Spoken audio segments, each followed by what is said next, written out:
கூழாங்கல் குளியல் அப்படின்னா கூழாங்கல்ல வந்து பார்த்தீங்கன்னா நாம ஸ்க்ரப் ஆட்டம் தேய்ச்சி குளிக்கிறது. இன்றைய காலகட்டத்தில் இதில் நம்ம என்னென்ன விஷயம் யோசிக்கும், இன்னைக்கு நிறையா வந்துருச்சு. கூழாங்கல்களை வச்சு ஸ்க்ரப் பண்ணும் பொழுது என்ன ஆகும் அப்படின்னா அந்த மேலே இருக்க லேயர்ஸ் வந்து வெளியே வந்து போகும்.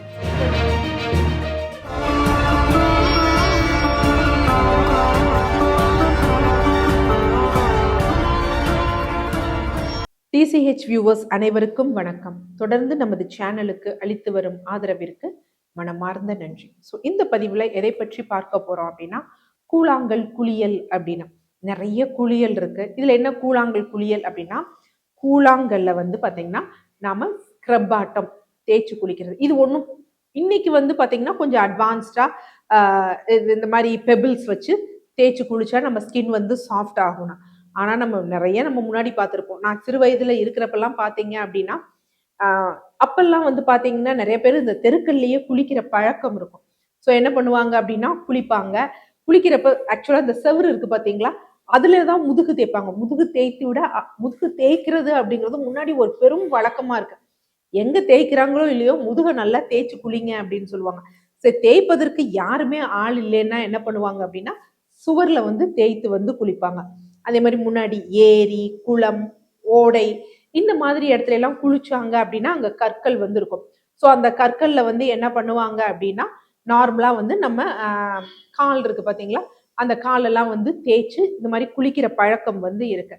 ஆக்சுவலாக என்ன அப்படின்னா இந்த கூழாங்கல் யூஸ் பண்ணி குளிக்கிறதுல சில நன்மைகளும் இருக்கு, சில தவறுதலாக பயன்படுத்துறப்ப சில பிரச்சனைகளும் இருக்கு. நன்மைகள் என்ன அப்படின்னு வந்து பார்த்தீங்கன்னா கூழாங்கல் குளியல் எடுக்கும் பொழுது நார்மலாக வந்து நம்ம ஸ்கின் வந்து எக்ஸ்ஃபோலியேட் ஆகிக்கிட்டே தான் இருக்கும்.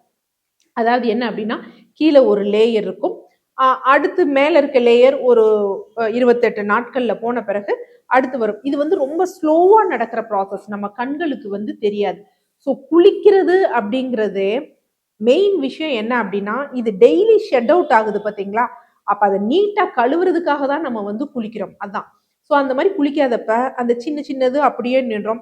அதில் ஏதாவது கிருமிகள் வரும், நமக்கு வந்து ஸ்கின்க்கு வந்து பாதிப்பை ஏற்படுத்தும். அப்படிங்கிறதுக்காக தான் இந்த இது இருக்கு. ஸோ இன்னொரு விஷயம் என்ன அப்படின்னா ரஃப்பாக இருக்கக்கூடிய சர்ஃபேஸஸ் சில பேர் இருக்கு. இன்றைக்கு வந்து பார்த்தீங்கன்னா நம்ம நிறைய மாய்ஸ்சரைசர் இது மாதிரி போடுற பழக்கம் வந்து இருக்கு. முன்னாடியெல்லாம் அந்த மாதிரி இல்லை. ஒன்று என்ன அப்படின்னு பார்த்தீங்கன்னா தேங்காய் எண்ணெயை கை கால்களில் தேய்ப்பாங்க.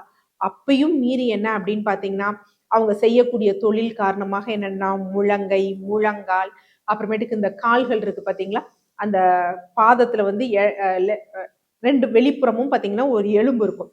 அது முன்னாடி நம்ம வழக்கம் என்ன அப்படின்னு பார்த்தீங்கன்னா சம்மணம் போட்டு உட்கார்றது தான் நமக்கு வழக்கமாக இருந்தது. ஸோ அப்படி போட்டு உட்காரும் பொழுது அது தரையோட வந்து உரசி கொண்டே இருக்கிறதுனால அதனால கொஞ்சம் ரஃப்பாக வந்து மாறும், அந்த ஃப்ரிக்ஷனால உராய்வால மாறும்.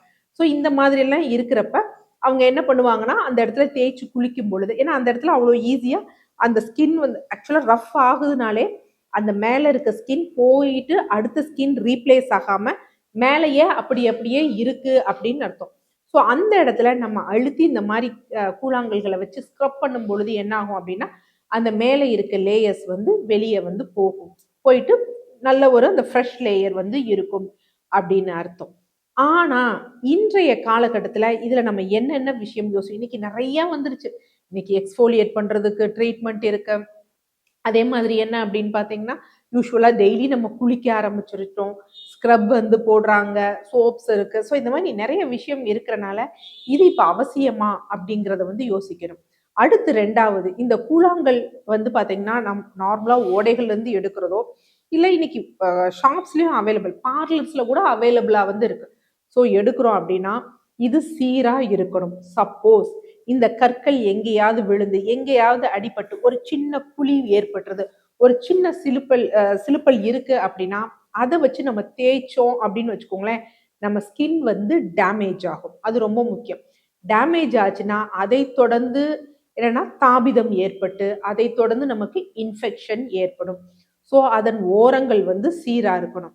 அடுத்த முக்கியமான விஷயம் என்ன அப்படின்னா அது ஈரத்தோட இருக்கிறதுனால ஈஸியா பூஞ்சான், அதுக்கப்புறம் வந்து பாத்தீங்கன்னா பாசி படர்தல் போன்றது வந்து ஈஸியா வந்து ஏற்படும். ஸோ அதுவும் நமக்கு இன்ஃபெக்ஷனை ஏற்படும். அந்த மாதிரி அந்த கல்ல இருந்து நம்ம யூஸ் பண்ணோம்னா நமக்கு இன்ஃபெக்ஷன் ஏற்பட்டு தாபிதத்தை வந்து ஏற்படுத்தும். ஸோ அதனால அந்த மாதிரி ஏற்படாமல் வந்து பார்த்துக்கணும். இப்படியெல்லாம் இல்லாம பார்த்துக்கிட்டோம் அப்படின்னா ஓகே. ஒரு சீரான ஓரம் வச்சு எங்க வந்து திக்கா இருக்கோ அதையும் முறையா நமக்கு எனக்கு கிளீன் பண்ண தெரியும், வாஷ் பண்ண தெரியும், ஸ்க்ரப் பண்ண தெரியும்னா பண்ணலாம். இல்லைன்னா அது என்ன ஆயிடும் அப்படின்னா பெரும் டேஞ்சர்ல தான் போய் முடிஞ்சிடும். அதனால ஒரு முறை நமக்கு தெரிஞ்சா நமக்கு செய்யணும். அதே மாதிரி அதை செய்யும் பொழுது அந்த பொருள் அப்படிங்கிறது ரொம்ப பாதுகாப்பானதாக இருக்கணும். அதை நம்ம உபயோகப்படுத்தும் பொழுது நமக்கும் எந்த பிரச்சனையும் வரக்கூடாது அப்படிங்கிறதுல தெளிவா இருந்தோம் அப்படின்னா இந்த கூழாங்கல் குளியலும் ஆரோக்கியமானது. நன்றி.